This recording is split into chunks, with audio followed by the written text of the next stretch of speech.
Hello મિત્રો, જય શ્રી કૃષ્ણ. મારી હોમ કુકિંગ રસોઈની ચેનલમાં તમારું સ્વાગત છે. આજે હું મહાશિવરાત્રિ સ્પેશિયલ રતાળુ શક્કરિયા બટાકાની ફરાળી રેસીપી શેર કરવાની છું. આ રેસીપી ખાસ કરીને બધા જ વ્રત કે ઉપવાસમાં ખાવામાં આવે છે અને આ રેસીપી ઓછી સામગ્રીમાં પણ એકદમ ટેસ્ટી અને ઇન્સ્ટન્ટ રીતે ઝટપટ તૈયાર થઈ જાય છે.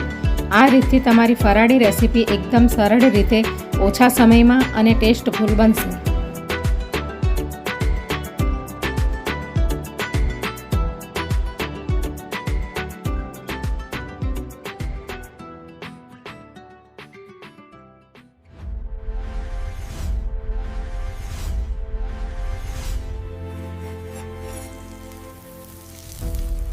તો આજે હું મહાશિવરાત્રિ સ્પેશિયલ રતાળુ અને બટાકાની અને શક્કરિયાની રેસીપી શેર કરવાની છું. જેના માટે મેં આ બધા જે ઉપવાસમાં ખવાય ને એ ઇન્ગ્રેડિયન્ટ્સ બધા લઈ લીધા છે. તો આ મેં રતાળુ લીધું છે, એક નાનું રતાળુ લઈ લીધું છે જેને મેં આવી રીતે કટ કરી લીધું છે, અને એક મોટું બટાકું લીધું છે, એને પણ આવી રીતે કટ કરી લીધું છે. એક શક્કરિયું લીધું છે જેને મેં પાણીમાં હમણાં ડીપ કરીને રાખ્યું છે, કારણ કે બહાર એને રાખીશ તો એ કાળું પડી જશે. અને આપણે એની અંદર નાખવાના ઇન્ગ્રેડિયન્ટ્સ આપણે જોઈ લઈએ. તો આ સિંગ અને તલનો ભૂકો છે, અને આ કોપરાની છીણ છે 1 ચમચી. તલ ને સિંગનો ભૂકો થોડોક વધારે લેવાનો છે, 2 ચમચી જેટલો, અને એક કોપરાની છીણનો ભૂકો 1 ચમચી લેવાનો છે. અને આ 2 ચમચી જેટલા શેકેલા સિંગ દાણા છે. અને એની અંદર નાખવા માટે આ કટ કરેલા મરચાં છે, જે 2 નંગ જેટલા લઈ લીધા છે. તીખા મરચાં છે, અને તમારે અંદર આદુનો ટુકડો નાખવો હોય તો તમે નાખી શકો. અને આ ઉપરથી આપણે લીંબુ નાખીશું, અને આ સિંધવ મીઠું, અને એની ઉપર નાખવા માટે કોથમીર. તો હવે આપણે સૌથી પહેલાં આપણે આ રતાળુ અને બટાકા અને શક્કરિયાને ફ્રાય કરી લઈશું તેલમાં. અને તમારે એને ફ્રાય ન કરવા હોય તો તમે એને સ્ટીમ પણ કરી શકો.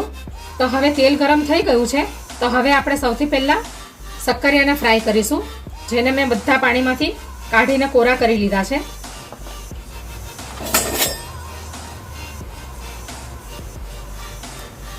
આ શક્કરિયાને સૌથી પહેલા આપણે ફ્રાય કરીશું.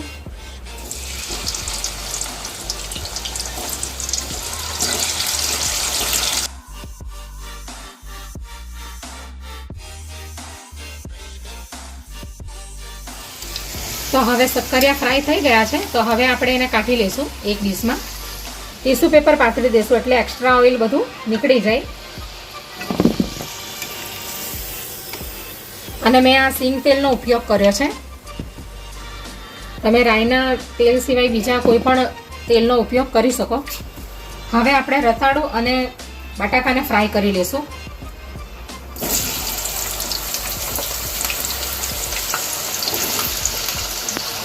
થોડા થોડા કરીને ફ્રાય કરવાના છે.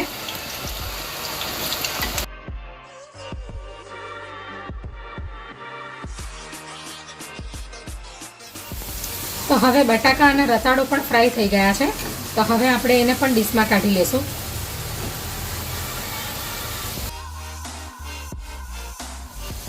આવી જ રીતે આપણે ત્રણેય વસ્તુને ફ્રાય કરી લેવાની છે.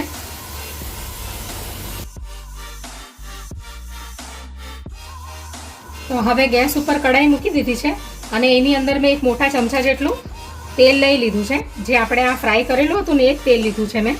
તમારે ઘીમાં અથવા ઓલિવ ઓઇલમાં બનાવવી હોય તો તમે બનાવી શકો. હવે આપણે અડધી ચમચી જીરું નાખીશું. તમે આ વઘારમાં તલ બી નાખી શકો. જીરુંને આપણે બરાબર સાતડી લઈશું.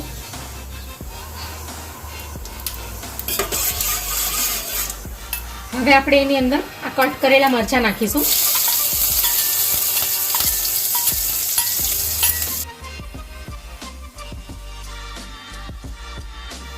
હવે આપણે આ શેકેલા સિંગ દાણા નાખી દઈશું અંદર.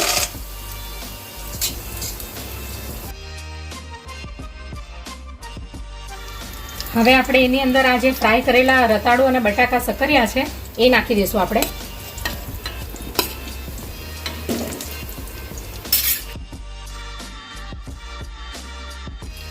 અને સિંગદાણા તો આપણે પહેલેથી શેકેલા જ છે. સિંગદાણાનો અને તલનો ભૂકો નાખી દઈશું. હવે સિંધવ મીઠું નાખી દઈશું અંદર, ઉપવાસમાં ખવાય.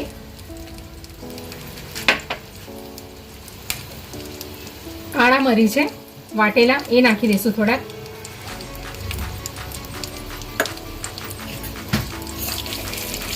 હવે આપણે મિક્સ કરી લઈશું. તમે ઉપવાસમાં હળદર ખાતા હો તો તમે હળદર અંદર નાખી શકો. હવે બરાબર આપણે મિક્સ કરી લઈશું. આપણે આ ઉપવાસમાં ખવાય ને એવી ફરાળી ભાજી, આપણે સૂકી ભાજી આપણે બનાવીએ છીએ. હવે આપણે એની અંદર થોડું લીંબુ નાખી દઈશું એટલે સરસ એનો ચટપટો સ્વાદ આવશે. તમારે અંદર ખાંડ નાખવી હોય તો નાખી શકો, પણ સ્વીટ પોટેટો છે જ અંદર, શક્કરિયા, એટલે સ્વીટનેસ આવી જશે. હવે આપણે અંદર લીલા ધાણા નાખીશું.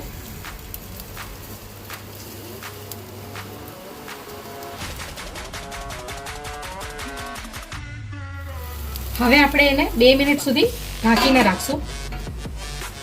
તો હવે 2 મિનિટ થઈ ગઈ છે. હવે આપણે ગેસને બંધ કરી દઈશું. તો હવે ફરાળી સૂકી ભાજી રેડી થઈ ગઈ છે. હવે આપણે એને ડીશમાં કાઢી લઈશું.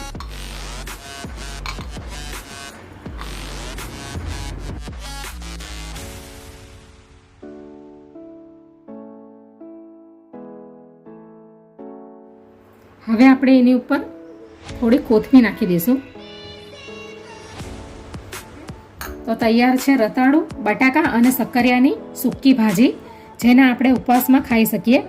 અને તમારે આને એમ જ ખાવી હોય તો તમે એમ જ પણ એને ખાઈ શકો.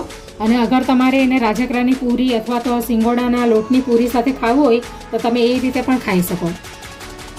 તો તૈયાર છે મહાશિવરાત્રિ સ્પેશિયલ રતાળુ, બટાકા અને શક્કરિયાની સૂકી ભાજી.